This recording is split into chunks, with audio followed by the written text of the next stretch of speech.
listening to the 40 Thrive Podcast, the show created for women 40 and beyond, ready to shake things up. And now, your host, Jackie McDougall. Welcome to another episode of 40 Thrive. Let me ask you, have you hit that subscribe, follow, or favorite button wherever you get your podcasts? If you haven't, do it now. You'll never have to search for 40 Thrive again.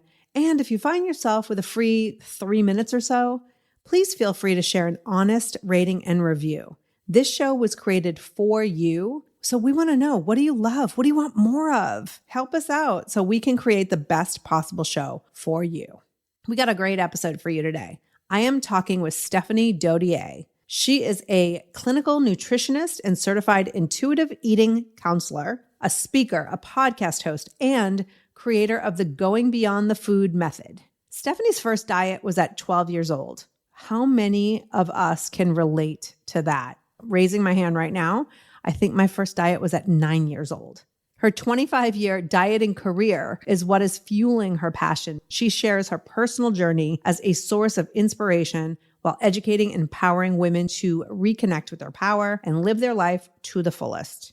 In this episode, we tackle so many things: what intuitive eating is and what it isn't, understanding diet culture and how it's creating needless suffering. Let me say that again. Needless suffering. How good girl syndrome plays into how we show up in the world. Body positivity and why it's the topic of some major debate. Fat phobia, the problem with BMI measurements. Oh my gosh, there is so much in this. I learned a lot. And this episode has challenged my views, and I think they might challenge yours too. As always, any episode of 40 Thrive is meant for education, entertainment. If you have a health issue or you're starting something new, always consult a medical professional, do your research, all that good stuff. I am definitely continuing this conversation in our free and private Facebook group, so head on over there after you listen and join us. If you don't have the link, it's right here in the show notes, or visit 40thrive.com/episode 103. I'd love to have you join us in the group, and I want to hear all your thoughts on this episode. So make sure you come on over and share it. And if you're not on Facebook, always feel free to email us at hello@40thrive.com. All right, let's dive in. My conversation with Stephanie Dodier. Stephanie, welcome to 40 Thrive. I'm excited to be here and meet your audience. They need to just sit right back and be excited to meet you, because I did a little cyber stalking of you. We talked a little bit before we started. I just love your message. Oh, thank you. There are so many women, especially over 40, who are so afraid to show up on social media or even in their own lives. And you're like, F that noise, I'm showing up. Yes. Can we swear here? Yes, we can. Have you always been like that? I've always been like that. In my second life of my life, I went back in therapy and went through all the phases of my life. Mm-hmm. And I think I was just born with that rebellious mindset. I remember memories way back to when I was 15 years old, standing up to my father and having conversation about politics with such a different opinion, right? I was born to be like the oddball. So here I am. I think sometimes we're born to be certain things and we fight it. Yes. So the fact that you own it. Like, I'm at that point in my life, I'm 46. I'm at that point in my life, I'm like, you know what? There's no point of not being who you are. Yes, I love that. So let's talk about what you do. And of course, who you are is all over what you do. Like, you can see it on your social channels and your work and all of that. I have to say, there are a few things that stood out. You know, I mentioned your bio in the top. Intuitive eating. That is, I think, a buzz phrase right now where people use that. But does anyone really know what it means? Can you explain that a little bit? I know what it means. Do you, Stephanie, know what it means? Yeah. So this is a good point. So intuitive eating right now, if you look at Google trend and marketing, is trending to be the next quote, diet, end of quote. Like, it's the next nutrition trend. And I think it has a lot to do with the evolution of women realizing that this whole ideal of body and being thin and dieting doesn't work. And women are like, then what? Like, if I don't diet, if I don't restrict, what am I going to do? So intuitive eating is coming in the forefront. So we see that in a lot of places, but it's not what you're hearing and seeing is not always the right thing. So let me tell you what intuitive eating is. Great. Intuitive eating is the natural way of engaging with food when we were born. So want to channel a female here. Most of us are familiar with children. We either cared for children or had children. Mm-hmm. And we know that when a baby is born, it naturally knows how much to eat and when to eat. Yes. It cries, right? Cry, put it on the breast or the bottle. And when the baby is done, when it's full, there's no way you can force feed the baby, right? Mm-hmm. Mm-hmm. Hunger, fullness cue. So babies are born with hunger and fullness. And by the age of 3 or 4 years old, they develop personal taste, satisfaction. So hunger, fullness, and satisfaction are the 3 innate eating cues that all humans have. Okay. And we have that until we meet our first diet. Mm. And then everything gets distorted. And then we go down a path of no longer following our hunger or fullness and being ashamed of being satisfied. And then intuitive eating, the process of relearning to becoming a natural eater. That's what you're seeing on social media as intuitive eating, is that process of winding back the clock. I love that. So it's the innate eating cue. It's a self-care way of eating. Right. How are they misrepresenting intuitive eating online right now? So are you familiar with the word diet culture? Yes. Okay. So can we just feel free to break that down? Because it's another buzzword that's coming up. Yes. And it's very, I believe personally, fundamentally as women, we should be taught in school what diet culture means. And that would prevent a lot of our suffering. So diet culture is a system of belief that places a person's value based on their body size, their beauty, or their health status. Okay. It's an entire system of belief, meaning there's industries behind that, weight loss industry, the beauty industry, the aging industry behind that, sustaining and upholding the value. Hence where we see women chasing a smaller body, looking younger. And then what we know as patriarchy, which is the system which put the gender of male superior to female, which most women are familiar with. Mm-hmm. Diet culture helps uphold patriarchy because it says to the woman, to be valuable in this society, you must look this way, you must be this size, and you must do everything to be healthy. So diet culture as a system is co-opting now over the last year intuitive eating to bring it into the world of dieting. Interesting.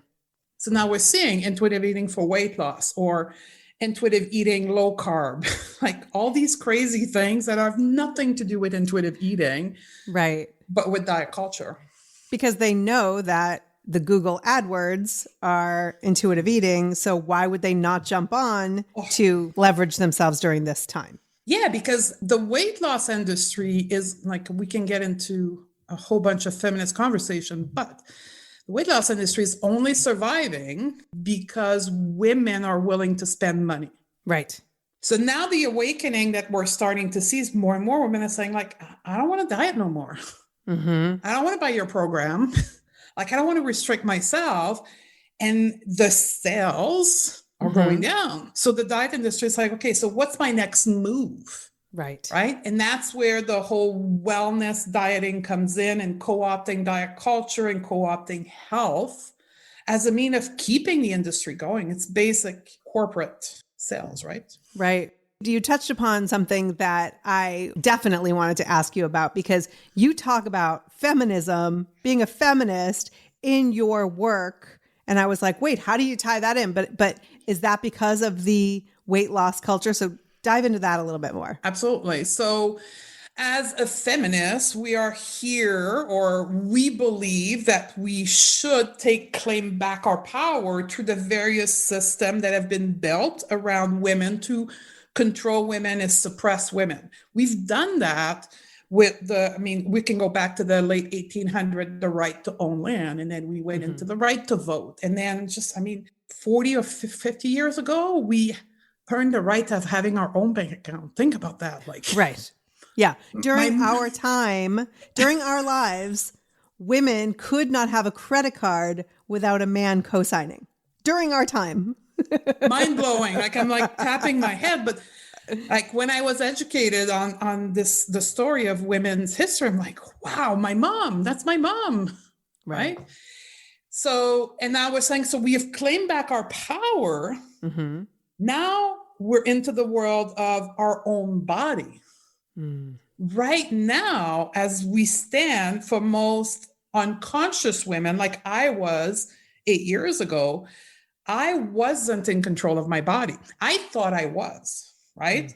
But I kept chasing a smaller and a smaller and a smaller body and a more beautiful body. I was not free to be who I was and to let my body be who my body was, always trying to achieve beauty standards from patriarchy. To me, that's the next level of feminism, is us as women taking down the diet industry and the beauty industry so we can be free in our own body. Right. I agree that, there are systems in place that have just been in place. That's just how the world has worked. Yeah. That being said, I find more, at least in my experience, women critical of the appearance of other women. So how do you speak to that? Well, so this is when we have the conversation. Well, you're free to be who you are. To a certain degree, yes, I am free, but I'm not free in my mind.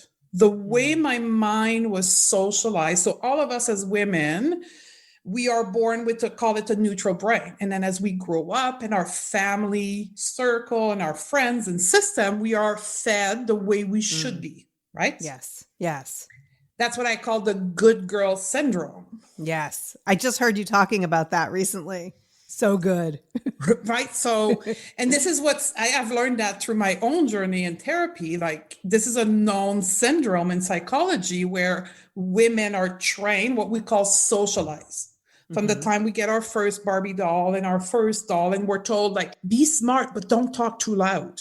I was in the corporate world for 15 years and nearly every single of my review had a note, you wear your emotion on your sleeve. You're too loud. Because I wasn't afraid of speaking my mind in a meeting. Right. But as a woman, that's not good. You're not being a good girl. Yeah. So we're socialized to this way of being at women, which comes with a standard of body. So we are free to be who we want to be. We're free of not putting hair colors on, but we are our own critic through the socialization and the internalization of these beliefs we've been taught. Right. So the process of liberation in 2021 for women is not through fighting for rules or government laws for our equality. It's in our own mind. We need to free ourselves in our mind. Yes. This is what I'm hearing, is that society has basically programmed us. And then we take that judgment not only of ourselves, but we put it on each other. Absolutely. Oh, man. Because in a way, right, when someone is not content with who they are, and as women with our own body, we project that on others. Yes. And that applies to everything in life, including body and beauty, right? So yes, you'll sit with a bunch of girlfriends and then you'll talk about this person's hair color or the latest diet that this one did, or right? Yes. Because we're not comfortable with who we are. In my circle, people who do the work that I do, we never talk about that because we've done the work. So the conversation is completely different just because we have no interest on other people's beauty or body size. Right. It all comes back to what's in your mind at that moment. It's so interesting because we do that, even little babies, chubby knees, or, toddlers, whatever. And then it just grows up where we're commenting on other people's appearance. One of my sons is tall and thin, and people feel free to tell him as if he doesn't have a mirror, that he's tall and he's thin. It's just so fascinating. You're absolutely right. And so when we own who we are and what we look like and we're proud of it, I do notice if there's a woman who walks in the room and she's just confident, you can't help but be attracted to her. But at the same time, if you haven't done the work, I see on Instagram where people talk about body positivity, which we're going to get into, that people will come out with hate because they're they're angry that somebody actually has confidence at something bigger than a size 6, When I first came into this work, so I'm a second career, did the corporate gig for 15 years, had a health issue, came into the world of health. And the first 3 years of my practice was a traditional clinical nutritionist in practice. And when this body of work came to me, health at every size and body positivity, I was angry because I had worked for 20 years dieting, like hardcore work, like the gym, the food, the everything. And now you come and you tell me that all of that wasn't necessary, that I don't have to, no, you're wrong. I was angry. It took me 6 months before opening the book and start studying it. So I totally get those people on the internet or even people listening to this that are in that place and put so much effort and so much of their life and their self-worth is baked into that process. Yes. I come along and you're like, you don't have to suffer like me? That's not fair. We all must suffer. Yes. Yes. Oh my gosh. So, let's talk about body positivity and something you talk about, body neutrality. I want to know about that in a sec, but body positivity is definitely a conversation that I have had numerous debates about. Okay. I used to go to a gym where the owner of that gym, I was the only one who showed up for class that day, discussed openly how against body positivity he was. Because it was unhealthy, it was this, it was that, it was, we're celebrating people who have unhealthy habits. And my point to that was, number one, you don't know how healthy someone is by the size of, you could be equally as unhealthy as a size 0, many times are. But also, I believe that we need to feel good about who we are to get to a size that we're meant to be. So if that's a size 12, if that's a size 8, if that's a size 4, okay. But when you get there because you hate yourself or that you've deprived yourself and you judge yourself on every morsel that you put into your mouth, I just don't think that that's the way to weight loss. I believe if you are someone who's looking to lose weight, the first step is body positivity. But you go one step further with body neutrality. What does that mean? Body positivity, if we look back at the word, right, it's mainly portrayed as loving our bodies. So to love our body, one must agree with every part of it and love every part of it. When we look at body positivity, how it's portrayed, that's how people feel it. Okay. As a woman who've lived in Western society, raised as a good girl, raised with the thin ideal, the idea of loving your belly rolls is far, far away from what you even are considering. Okay. Second thing about body positivity is it's actually a movement that was born, the word body positivity was born in the 70s from Black women in fat acceptance. So in itself, body positivity is a movement made and created and engineered for Black women. Co-opting it as white women is not good. I love you. Because that's... As white women, we have a history of co-opting things that other people have created and acting as if we came up with it. So that's exactly what happened to body positivity. Started with Black women. Now it's all over whitewashed women. Yes. Got it. So just for my political personal value, I don't want to use this word, but from a procedure of how to help women, body neutrality says, hold on a minute. You don't need to love your belly roll. You need to be neutral about them. And as a woman, you are not your belly rolls. Your self-worth, your worth into this world has nothing to do with your external shell. Neutrality brings you to that middle space of detaching your personal worth from your external body and says you don't have to love everything. but you have to respect it. Mm. You have to feed your body. You have to take care of your body. You don't have to move your body because you want to lose weight. You have to move your body because that's what the human body requires, movement. Right. That's body neutrality. I love that. And so we can actually wake up some days and not necessarily love what we're seeing in the mirror. No. And still feel like a valuable human. Exactly. Imagine that. Well, that's how we get confidence. Like women are asking, like, how can you be confident in a larger body as a woman? Well, confidence is an emotion. It's a feeling. It has nothing to do with my external shell. It has to do with the way that I think. Yes. The way that I think about myself. That's what creates confidence. Right. So if my thoughts about myself are that my worth has nothing to do with my physical body, but has to do with my intelligence, for an example, or my values, then I can be confident at any size, any look also. Right. That's so true. So what would you say to those people, though, who are maybe listening and going, yeah, but if you're a certain size, you're not healthy? Well, that's a whole other conversation. So what you said earlier can sum it up. One's health has nothing to do with their body weight. Now I can hear you, but on the news, they say blah, blah, blah, blah, blah, right? Well, even your doctor may say. Absolutely. So first place to start is to acknowledge that we live in a fat phobic society.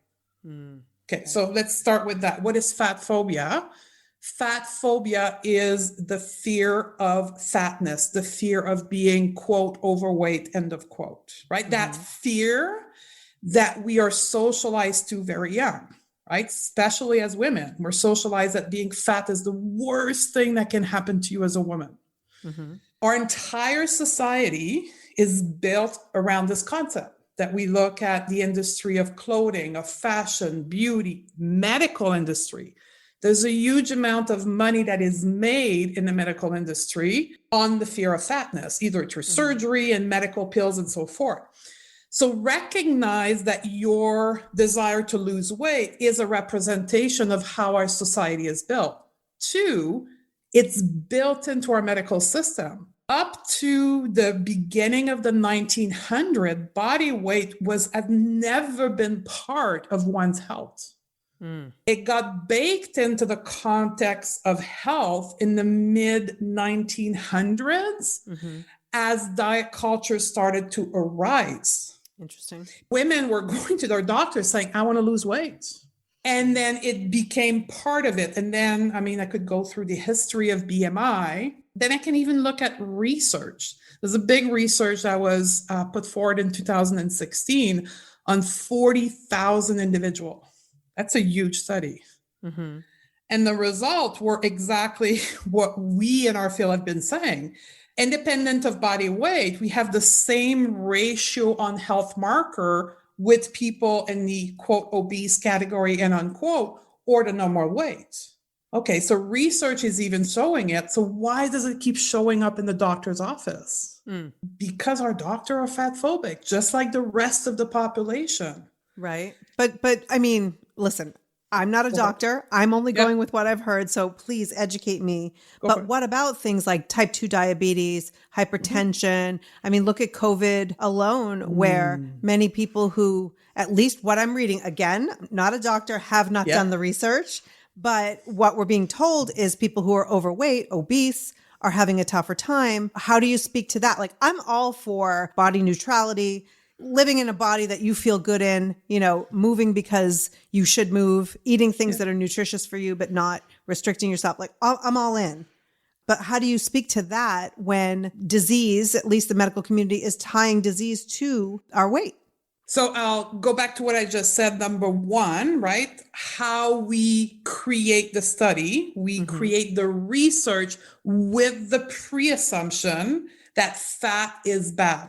Second thing we want to look at is when we put out these studies, right? When we look at the studies, we have an entire marketing industry that picks out what it wants from the study. COVID is being a prime example of that. Very small study were coming out. And then the first thing that we pull out of the study is the small ratio of people that have COVID that are, quote, obese, end of quote, right? That ratio is the same ratio that in the regular populations. For example, 20% of people with COVID were obese. When if you look at the regular population, 20% of the population of people are obese. But what we focus on is the word obese and 20%. Marketing headlines are built in to support this information. Does that make sense to you? Yeah. Because when you look at the research, there is no causal effect, meaning obesity caused type 2 diabetes. Not one single research has that as a conclusion. Really? Yeah, none. What we see in the study, when we know how to read the study, what we see is that weight is associated or a risk for type 2 diabetes. But the risk is the same as the ratio in the population. Interesting. There is not one study that shows causal effect weight to disease. It's always an association or correlation. Right. Causation versus correlation is two different things. Interesting. But we highlight that. Right. I mean, that's programmed in us that obesity leads to hypertension, type 2 diabetes, heart disease. Absolutely. All of those things. But so let me ask it another question, Jackie. In your circle of people around you, and everybody listening to this, do think about that. In your circle around you, look at the people that are diagnosed with type 2 diabetes. Okay. For example, if you have, are they a bunch of people at normal weight and a bunch of people at higher weight? Think of breast cancer, which is a very dear and near subject to all of women, right? When we look at breast cancer, which on the news and the outlet said to be associated with obesity, right? Look around you. Women who have experienced breast cancer, are they in all weight range? Yes. Well, the ones that I know, yes. In all weight category. So if we go against what we're hearing, what we're socialized to in the marketing, then if weight was causing breast cancer or diabetes, then all the people at a higher weight would have diabetes and breast cancer. If we follow that logic. Right. If it's a causal effect. Yes. So I have a genetic mutation for breast cancer, BRCA1, which gave me an 87% chance of getting breast cancer in my lifetime and a 50% chance of getting ovarian cancer in my lifetime. So I am a firm believer that two people obviously can have the exact same, like someone could smoke a pack of cigarettes a day until they're 100 years old, and someone else can smoke a pack of cigarettes a day or not smoke at all and, die at 30. We're all individuals. We're all unique individuals. So I think that there are genetic markers and things within us. But I have to admit, I think I still have to really look into my beliefs that a certain BMI, because I've been told, is technically unhealthy. Like I even think about my husband's health insurance, where every year they'll give you money to pay your medical bills. And one of the tests to get $100 would be to come under this number, this BMI number. Absolutely. Like that it's literally you make money if you're under a certain BMI. They're rewarding the behavior that they want to see. Right. But not the behavior that is best for you as a person, but like we can get into, again, politics, but the behavior that the system wants to uphold. Right. So interesting you talk about insurance, because do you know that the BMI was created by the insurance industry? Oh, really? The 1970s insurance industry needed a way of graduate people in certain category. And then the BMI came because before 1970s, the BMI was not a point of discussion anywhere. Right. I don't remember BMI as a child. Yeah. Didn't exist. Yeah. The insurance industry co-opted the BMI. And then, the medical industry, the insurance industry, and the pharma industry are all like three brothers from the same mother, right? Right. Co-opted into the medical industry. And now it's a way of evaluating one's health. Interesting. But what about everything else that makes health? Yeah. Like weight, food and exercise. If you look at studies upon the determinant of one's health, food and exercise are only 15% of what determines a person's health. Wow. What are the other things? We can think about social determinant. So for example, you were talking about genetic. Don't quote me on this number, but I think genetic is 22 or 23% of one's health versus 15%, which is food and exercise. Right. Your genetic pool has a bigger role to play in your health than what you put on your plate. Interesting. Now, when you talk about nutrition, because you know, that is your background, you're not talking about eating Twinkies all day and like that you're just as healthy as everyone else, right? Absolutely. You're such a good interviewer because you're asking me the question that is on most women's mind. Meaning that, so I challenge everyone to go on Google or on Instagram and do hashtag intuitive eating. All you're going to see is donut and pizza, right? The people put intuitive eating, like as a whole, as eating Twinkie and pizza. Yeah. Intuitive eating says, if that's what you want to do, go for it. But I challenge you, Jackie, to spend a whole day eating, but nothing but donuts. You tell me how that feels. Yeah. No, thank you. Right? Intuitive eating says, we trust you, Jackie, and we trust your body to make the right choice. Instead of, here's the rule, the external rules, we're going to tell you what to do. We're saying, no, we claim back our power. If I want to eat donuts, I'll do. I guarantee you won't. That's so interesting. You're absolutely right, because for the most part, even if when we get the kids donuts on a weekend or something, I don't usually have one, mostly because sugar makes me either fall asleep, like immediately, it's so weird, or it makes me a little bit ragey. It gets me a little jacked up. Like it makes me feel like crap. So I don't really do sugar a lot. But that being said, if you tell me that I can't have sugar, I'm going to do sugar all day, every day. That is exactly what research is showing. Yeah.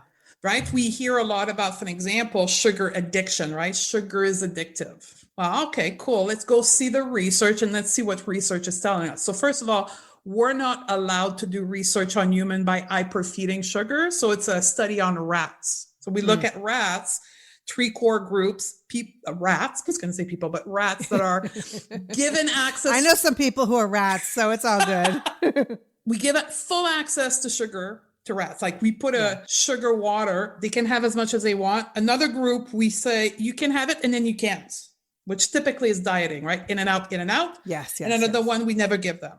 Guess what the behavior of the rats are? The ones who can't have it want it. Exactly what you described. They're addicted to it. Yeah. Those who have access to it, you know what happened? They do it a lot at first. And then when they realize they can have it when they want to, they just go with it very gradually, which is exactly what happened when you learn intuitive eating. Yeah. The first month, you're like, I can have everything. The chips, the ice cream, like everything you've restricted, carbs, right? The keto people will have a lot of carbs. And then it just dwindles down because the brain now is retrained to say, oh, like you can have it when you want. So next time you want it, you can have it. Okay, we're safe now. Right. That's exactly right, in that when I have something that I'm quote unquote allowing, doing my little finger quotes, I will eat a lot of it because I say to myself, I'm only doing it this one time. Yes. And if I could have it anytime I want, I maybe might not have the entire bag of salt and vinegar chips. Yes. Maybe. We call that the Last Supper syndrome. Yes. When you're about to go on a diet, right? You eat all the things until you feel terrible because you know Monday morning you go back on a diet, right? Oh, that's so true. So true. So when someone works with you, Yeah. they come to you, obviously food is an issue as far as mentally. Yes. Let's just say someone comes in, they're the ideal model client for you. Yeah. What kind of result do you see from them and in what period of time? So the first question is, what kind of results? Freedom and complete empowerment, imposter syndrome gone. You know, when you think you have to show up in your life being someone else because you got to make sure that everything is right on every angle, that is gone. So I want to say it into one word, is empowerment. Then 2, the craziness around food, gone. Yeah. Like, you know, the crazy, like wanting the chip, not having the chip, thinking about chips all the time. Now I want chips. I'm just telling you. Yeah. I'm giving you the permission to go get chips. This episode brought to you by Salt and Vinegar Chips. So we have food freedom. So what we do is we free up our mental space to worry about much more important things. I want women to go on a mission, like go solve the world problem. Like I'm going to make a whole bunch of room in your space and go conquer the world. Go achieve your goals that have nothing to do with you restricting food or shrinking your body or looking younger. Freeing that space. 3, confidence. Right? Because the way we approach it, so I work with women that are successful and that have an ability to create things in their life, to achieve things, either through their corporate career or their businesses. Women that know they can be successful, but in that area of food and body, secretly, they know they're out of control. Yeah. So we rewire their mind to take this ability to be successful. And then we say, okay, let me teach you how to do it with food and body. We create confidence, not by the size, the shape, or the external, but by the way women think. And a woman who's confident in herself is a dangerous person in a good way. Right? You can do anything. You can show up fully in life. Yes. Especially a woman over 40 who's confident, because we have been through some things where we know that whatever comes at us, we've handled worse, probably. We've handled people, we've handled personalities, and the bullshit meter, right? Yes. I'm not going to do that because that is culture. And this is truly who I am and what I want. And so really just having conversations like this to help us all step further into our power. And you could feel the world shifting. You're in Canada, I'm in the US, but we can feel the world shifting as a collective. And I think it's amazing. And the work that you're doing is so important because you're right. I'm the first to admit, like, I could have all the success in the world. I could achieve this and do that. And I'll still be like, oh, but I still weigh this. Voila. So clearly there's something wrong with me. Imagine if we get that out of you. Right. Imagine. Right? Right? That's the thing. Like we would be like patriarchy would be over. Like, right. And that's how patriarchy keeps holding women right now, because we've gained so much power as women. Yes. What's holding full on equality is ourselves and our relationship to the machine we're in, like that the instrument you're in, which is your body. Right. Magic happens. Absolutely. And I'd go a step further and, okay, we've recognized the patriarchy, that it's set up for men, that women have to fight even harder. But now we've acknowledged it. Now we have to really, as women, look at all the programming that we've been through so we don't perpetuate it. Oh, love that. I have the goosebump. So I want all the women listening to hear me out here. We have been dieting, right? Our generation, our mother's generation, not so much our grandmother. It started with our mom and us. Like two big generation of women dieting and causing a lot of suffering in our own body and our confidence. The only way this is going to change for your daughter and your granddaughter is with us.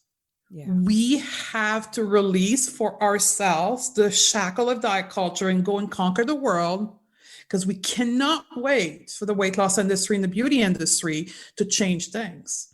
Right. We want the next generation of women to not repeat the cycle of dieting and lack of confidence and self-doubt. We have to do our work. You're absolutely right. And, you know, as a mother of 3 boys, I believe that it's important for them as well to see women of all different looks and see beauty in women and all of that. And I feel like their generation, 14, 15, 16, they look at the world very differently. My boys talk about the qualities of girls that they like, and it's actually never about her appearance. Like, I've never heard she looks like this, or this is why I like her, or she's hot, or I'm sure that, you know, they may talk about that with peers or whatever, but they talk about other things about girls that they like. And that makes me so happy. And I think there's a lot to learn from the generations that are coming up behind us, starting with millennials who are perfectly comfortable with self-care. And it took us 40, 50 years to get there. And then, you know, Gen Z, they just look at the world differently. And I think that I have some hope. I have some hope that girls and women will grow up knowing their power and celebrating it in a way that we had to work really, really hard before we got there. And not agree more. And that's why we're seeing the uprising in the word intuitive eating and body positivity. is because of the younger generation who's saying, I'm not going to have it. Dieting is my mother's, it's my grandmother's. Like, I'm not having it. And by the way, all genders are equal. And by the way, there's maybe not even gender. And by the way, like, all races are equal. Like, all those movements of liberation are being pushed right now by the younger generation. Yeah, I love watching it. And I love that you're doing this work because I saw in your bio that you were 12 when you had your first diet. I have 5 sisters and 7 brothers, but that's a whole other story. 2 of my sisters are twins and they're 10 years older than I am. One of them was 19 years old. And I remember her eating yogurt. And it was probably a yogurt now, in hindsight, that had a ton of sugar in it. They were low fat. Right? But she was quote unquote on a diet. And so I was 9. And I would ask like, oh, can I get yogurt so I can go on a diet? Like, I would watch her and I would watch my sisters constantly and, you know, other relatives and other friends, and put our value in our weight and in our size and our appearance. And I think that enough is enough. Yeah. Turning 50, I've beat the shit out of myself long enough. And I think if you're listening, you probably have also beat the shit out of yourself. And so don't you think it's time we stop? I think so. I'm here for you. That's what I want. I want women like you and I of our generation saying like, F this, like enough. And that's who I'm seeing. I'm seeing women our age, like 35 plus, is like, okay, I'm done now. Like, I don't know what is like, you teach me what else, but I'm done. Like, I don't know what to do, but I'm done. Awesome. That's what I do. Yeah, that's fantastic. I'm going to link to all the things you do in the show notes. Head on over and see what Stephanie's doing. Also follow your Instagram. Your Instagram's amazing. I love it. Yeah, and it's a lot of entertainment in your intelligence. Like, it's funny you were talking about that because I just posted a stat. I'm going to pull it here. I'm going to read it for you. We are having a debate since yesterday. There's a stat that came out that said 45% of adolescent girls reported that their mother encouraged them to diet. 45% of adolescent girls reported that their mothers encouraged them to diet. Exactly. Wow. 1 out of 2 girls in the 1st to 3rd grade want to be thinner. 50% of our young girls in grade 1 to 3 have a desire to be thinner. Wow. Not done yet, but 75% of my audience says, their mom encouraged them to diet. Wow. That's where it starts. That's why my mission in that second phase of my life is to help transform the mom, because the mom will go back and impact dozens of little girls, either through their daughter, their granddaughter, the conversation with their friend. Like, this is the grassroots movement that we have to do as a group of women. Absolutely. Well, thank you so much, Stephanie. This has been eye-opening, to say the least. I really appreciate you coming on. Thank you for your time. Absolutely. We'll definitely be talking again. Thank you so much for listening. We keep the conversation going in our free and private Facebook group, so make sure you join us over there. Also, if you have any questions, comments, wishes, hopes, dreams of something you'd like to hear on 40 Thrive, send us an email at hello@40thrive.com. Until next time, take care and keep thriving.